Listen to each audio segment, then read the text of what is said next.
और लेने वाला, ये दो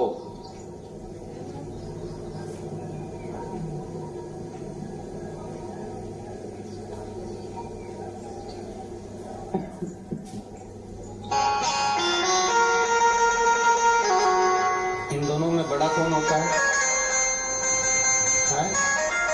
देने वाला।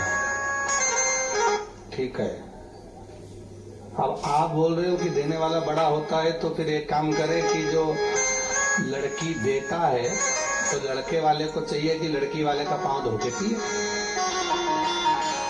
अगर आपके हिसाब से चले तो। क्योंकि आप बोल रहे हो कि देने वाला बड़ा होता है, देने वाला बड़ा नहीं होता। बड़ा कौन है? जो ले रहा है, जो ग्रहण कर रहा है।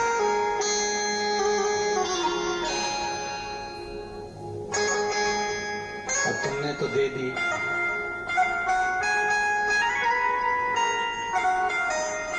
देखो इन्हीं बोलूं तो अच्छा है, बोल दे। ये भी सही बात है, बोले हुए रहूंगा नहीं। तुमने तो दे दिए, वो जो लेके गया है उससे पूछो बेरू से क्योंकि कई हालत हो रही है, रोज का सिंदूर चढ़ रहा है। जो लेकर गया है उससे तो पूछा जाए। महाराज शास्त्र कह रहा है देने वाला बड़ा नहीं है, बड़ा कौन है? जो ले रहा है। आपने तो दे दिया, पर जिसने लिया है उसने उसको सत्कर्म में लगाया कि नहीं लगाया, ये उसके ऊपर, भोगना उसको है।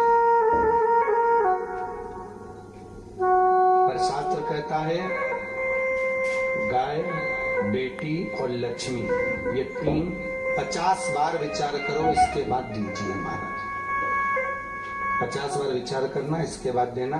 क्या क्या चीज? गाय, बेटी और लक्ष्मी।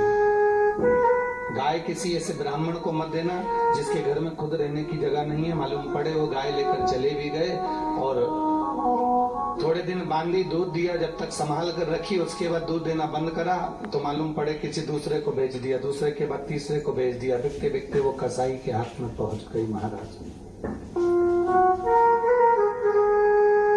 कसाई, ये दोनों रिटर्न नहीं चल रहे हैं, दोनों बंद पड़े हुए,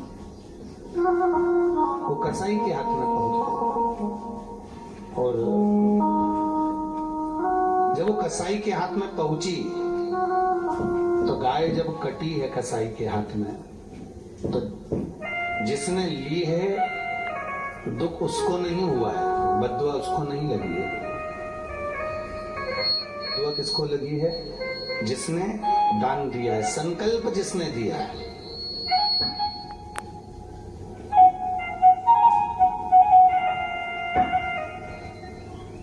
जो संकल्प ले रहा है दुख उसको भोगना पड़ता है।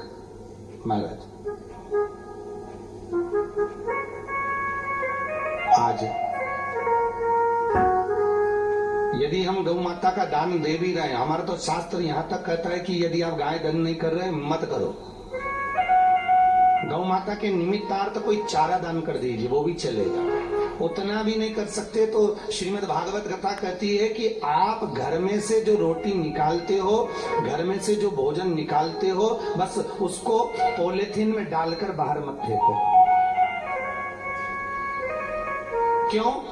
यदि गाय उस पॉलिथीन में पड़ा हुआ भोजन करती है तो साथ में पॉलिथीन खा लेती है, और पॉलिथीन यदि वो खाती है, अगर किसी भी गाय के उदर में पॉलिथीन गई तो समझ लो कि उसको कैंसर की बीमारी होगी और वो गाय को मरना ही पड़ेगा। वो गाय जीवित नहीं रह सकती ज्यादा। फिर आप उसको पकवान खिला दो, चाहे अच्छा चारा खिला दो, चाहे अच्छा भोजन खिला दो, कितना भी डॉक्टर इलाज कर लो, परंतु उस गाय को मरना पड़ेगा। यदि उसके शरीर में पॉलिथीन गई है तो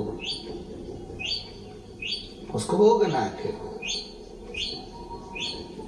तो गाय का दान यदि हम करें तो ये विचार कर करें कि हम किसको दे रहे हैं।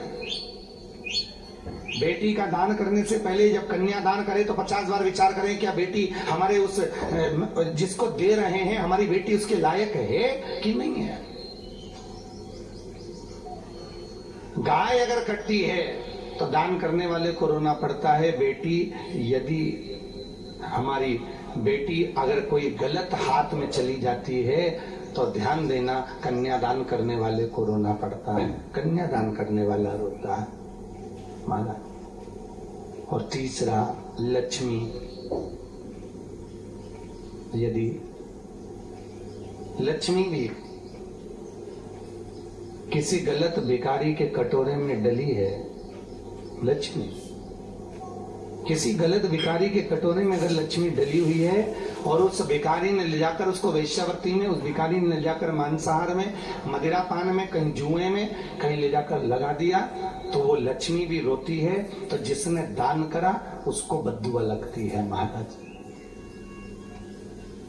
दान भी देखा जाता है कि हम कर कहां रहे हैं, किस जगह पर किसको दिया जा रहा है, किस जगह पर लगाया जा रहा है। एक अभी ठंड पड़ी, खूब जोरदार पड़ी, बोलो पड़ी कि नहीं पड़ी? पड़ी ना।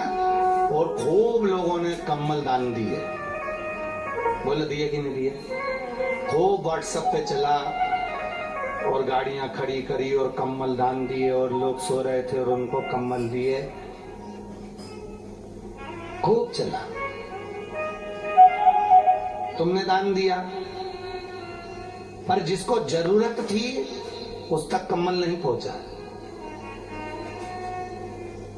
तुमने आज जिस व्यक्ति पर कम्बल ओढ़ाया है कल वो वापिस बिना कम्बल के सोता हुआ मिलेगा आपको। और वो कम्बल जो आपने ओढ़ाया था वो किसी व्यापारी की दुकान पर कम रेट में बिक जाता है और वापिस वो वैसा की वैसा ही मिल जाता है, वैसा की वैसा ही। कितना सुंदर भागवत कहती है कि दान, कई लोग ऐसे होते हैं कि वो मुंह से बोल नहीं पाते कि हमको कुछ चीज की जरूरत है। कुछ ऐसे होते हैं जिनको जरूरत बहुत होती है पर बोल नहीं सकते, वो कह नहीं सकते महाराज, वो बोल नहीं पाते।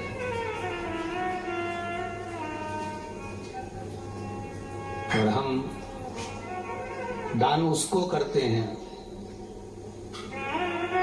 जिसको जरूरत है ही नहीं। और फिर उसने, वो कई माताओं की आदत होती है, वो संक्रांति का तिलमुंडा बांटती है ना, प्लास्टिक की कटोरी और वो स्टील का डब्बा और बाल्टी और मग्गा और भगवान जाने क्या क्या सामान। मेरे को एक बात तो बताओ, ये कौन से पुराण में लिखा है कि बाल्टी बांटो रे?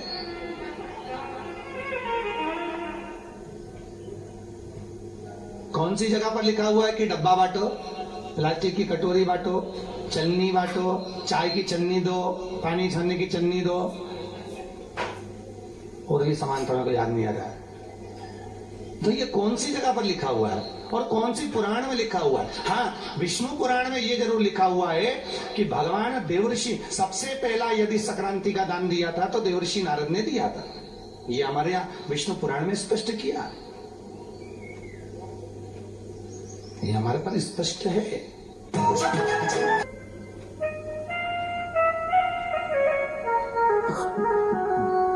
कि सबसे पहला दान देवऋषि नारद ने दिया है। और देवऋषि नारद ने क्यों दिया था? क्योंकि देवऋषि नारद सीधे बैकुंठ की ओर जाने लगे तो दरवाजे पर जो द्वारपाल खड़े हुए थे, जय विजय खड़े हुए थे, दरवाजे के द्वारपाल जय विजय, तो महाराज अंदर प्रवेश कर रहे हैं, अंदर नहीं जा सकते।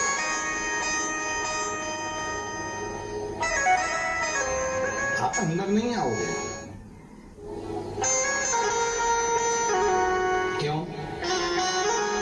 अभी भगवान विश्राम कर रहे हैं, आप थोड़ा रुकिए बाहर। देवऋषि नारद थोड़ी बाहर रुके, और देवऋषि नारद जब बाहर रुके तो देवऋषि नारद को क्रोध आया और सीधे देवऋषि नारद सदगुरुदेव बृहस्पति बाबा के पास में पहुंचे और बृहस्पति बाबा से जाकर पूछा कि वैकुंठ में डायरेक्ट प्रवेश करने का कोई कार्ड बनता है क्या? है ऐसा कोई कार्ड बन जाए जिससे हम वैकुंठ में डायरेक्ट प्रवेश कर जाए? कुछ है ऐसा?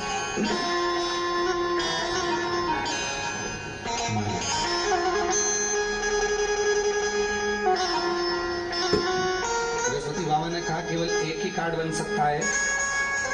मकर राशि में जब सूर्य पहुंचे